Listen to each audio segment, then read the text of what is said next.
Bonjour, je m'appelle Mario, j'ai 21 ans et je suis étudiant en première année du programme Communication et Médias d'Audencia Sciences Com.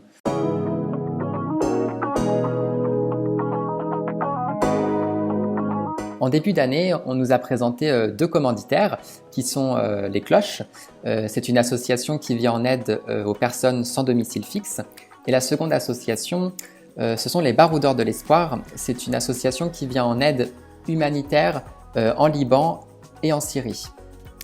Ces deux associations nous ont posé une problématique chacune à laquelle nous devions répondre par une stratégie de communication. Personnellement, je travaillais avec les Baroudeurs de l'Espoir et ma problématique était la suivante: comment asseoir et accroître la notoriété des Baroudeurs de l'Espoir auprès des 35 à 55 ans, notamment avec l'objectif d'améliorer le nombre de donateurs. Donc on a été divisé en plusieurs groupes, sachant que chaque groupe représentait une agence de communication.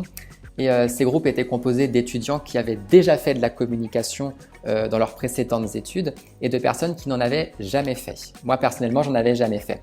Mais ce qui était très intéressant, c'est qu'on pouvait tous apporter des savoirs et des savoir-faire différents. Lorsque vous faites une campagne solidaire, vous avez beaucoup de missions. Notamment, vous devez déjà, dans un premier temps, apprendre à connaître votre commanditaire, donc c'est-à-dire l'association, ce qu'elle fait, ses collaborateurs, combien de bénévoles soutiennent cette association. Nous, plus particulièrement, on devait travailler pour l'événement de l'association qui se nomme Amalia. C'est un événement qui existe depuis quelques années. Pour résumer, c'est un défi sportif et solidaire qui a pour but de récolter des fonds pour les enfants victimes de conflits en Syrie et au Liban. On a appris à identifier un petit peu ce qu'on pourrait appeler la concurrence, c'est-à-dire les associations similaires ou les partenaires. On s'identifie un peu à ce qu'elles font, à ce qui marche en termes de communication. On identifie aussi nos cibles, quels sont leurs intérêts, comment est-ce qu'elles s'informent, via quelle plateforme. Vous devez aussi choisir le ton de votre campagne, c'est-à-dire si vous êtes plutôt sur un ton joyeux ou apporteur d'espoir ou plutôt sur quelque chose de très sensible. En tout cas, il faut savoir une chose, c'est que la campagne solidaire, que vous ayez fait de la communication ou non, ça va développer à une rapidité mais incroyable votre capacité déjà à analyser et à répondre à une problématique, à vous adapter à une équipe qui à un moment en plus va s'agrandir. Vous allez apprendre à réaliser un dossier, à faire un plan de communication, une stratégie de com. C'est beaucoup de travail et donc l'esprit d'équipe c'est aussi très important comme qualité et il faut savoir aussi être ponctuel dans l'avancée de vos travaux pour ne jamais être en retard. Donc la ponctualité aussi très important.